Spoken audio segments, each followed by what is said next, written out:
Chi di noi non ricorda con meraviglia la prima volta che ha ascoltato un proverbio? Così poche parole, così tanta saggezza. Ecco, nella Bibbia c'è un libro, appunto il libro dei proverbi, ben 31 capitoli che raccolgono una lista molto completa di proverbi.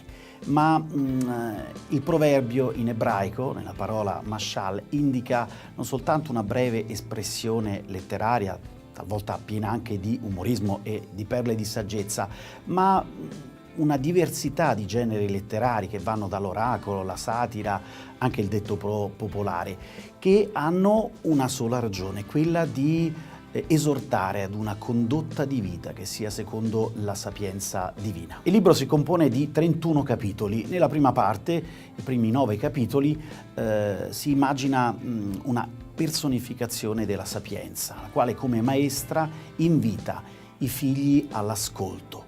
E troviamo diversi inni, poemi che cercano di elogiare ed esaltare la sapienza divina con cui Dio ha creato l'universo e che conduce l'animo dei suoi figli. La seconda parte, quella che va dal 10° al 31° capitolo, è la parte che contiene questa lunghissima lista di proverbi, alcuni dei quali provengono anche da autori pagani. Quali sono gli argomenti di questi proverbi? Chiaramente troviamo proverbi sapienziali che inneggiano alla sapienza, all'opera di Dio, ma l'attenzione è tutta sull'uomo, sulla vita quotidiana dell'uomo e dunque questa chiara opposizione tra l'uomo stolto e l'uomo saggio, la donna forte, la donna sapiente e la donna pericolosa, la donna adultera, talvolta anche con tratti malvagi. E poi diversi ambiti della vita, così come sono i proverbi, l'amicizia, la retribuzione, il regalo, tutta la vita dell'uomo e questa serie di detti con i quali si cerca di instradare il discepolo su una condotta di vita che sia sapiente. Detto questo, ad essere sinceri, non è facile la lettura di un libro come quello dei proverbi.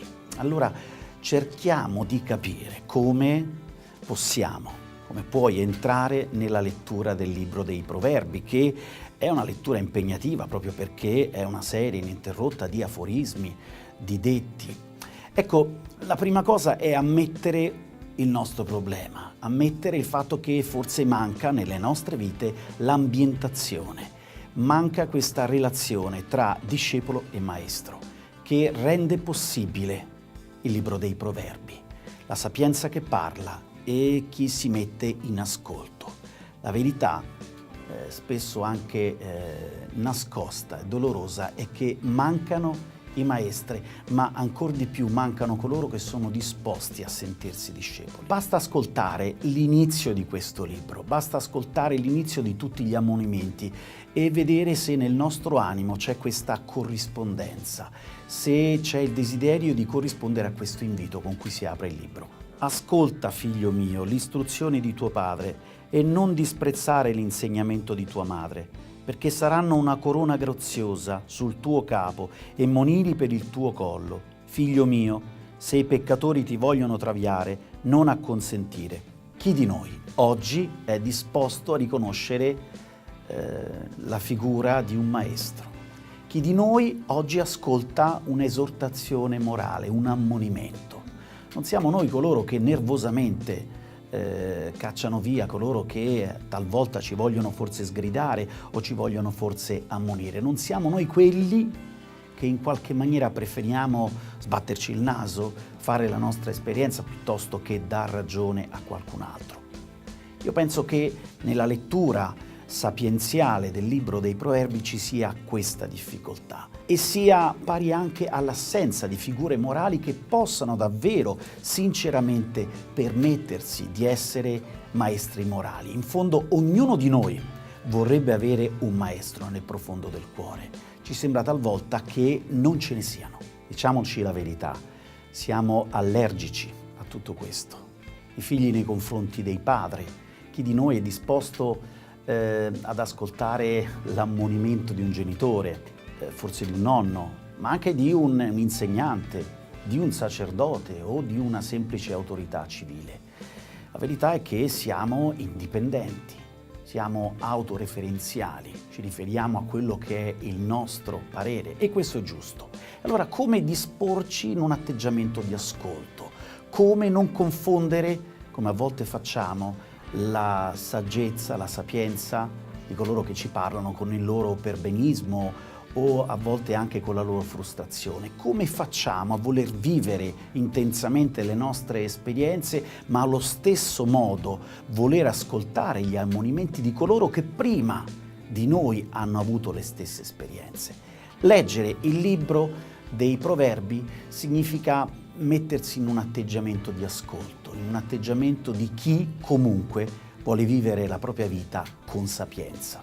La cosa veramente strana è che se da una parte siamo tutti un po' allergici alle esortazioni morali di parenti, di amici, di insegnanti, di sacerdoti e della stessa Bibbia, dall'altra, se cambiamo totalmente ambientazione, possiamo scoprirci devoti, discepoli di un maestro.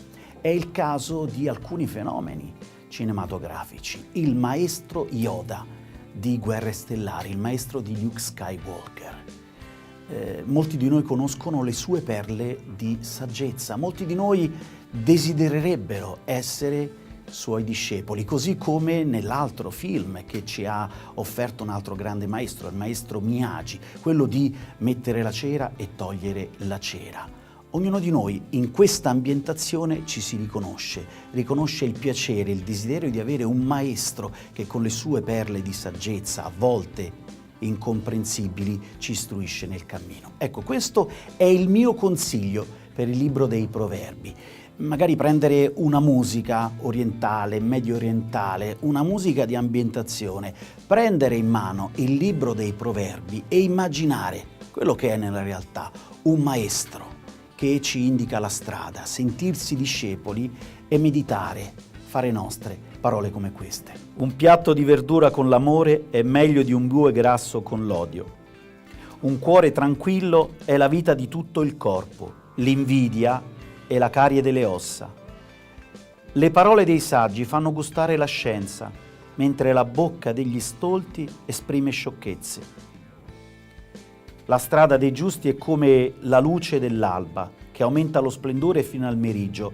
La via degli empi è come l'oscurità, non sanno dove saranno spinti a cadere. Chi è lento nell'ira è meglio di un eroe, e chi domina se stesso vale più di chi conquista una città. Non invidiare gli uomini malvagi, non desiderare di stare con loro, poiché il loro cuore trama rovine e le loro labbra esprimono malanni. Con la sapienza si costruisce la casa e con la prudenza la si consolida. Con la scienza si riempiono le sue stanze di tutti i beni preziosi e deliziosi. Ecco allora il mio consiglio, quello di farti discepolo, di riconoscere che c'è una saggezza, c'è una sapienza, c'è una maestria che ti precede. Poniti nell'ascolto e ascolta parole come queste. Illuminati noi siamo, non questa materia grezza. Provare no, fare o non fare, non c'è provare. La paura è la via per il lato oscuro. La paura conduce all'ira, l'ira all'odio, l'odio conduce alla sofferenza. Ah, io sento in te molta paura. Grande guerriero, guerra non fa nessuno grande. Per un uomo che vive senza il perdono nel cuore, vivere è punizione peggiore di morire. Questi erano Yoda e Miyagi.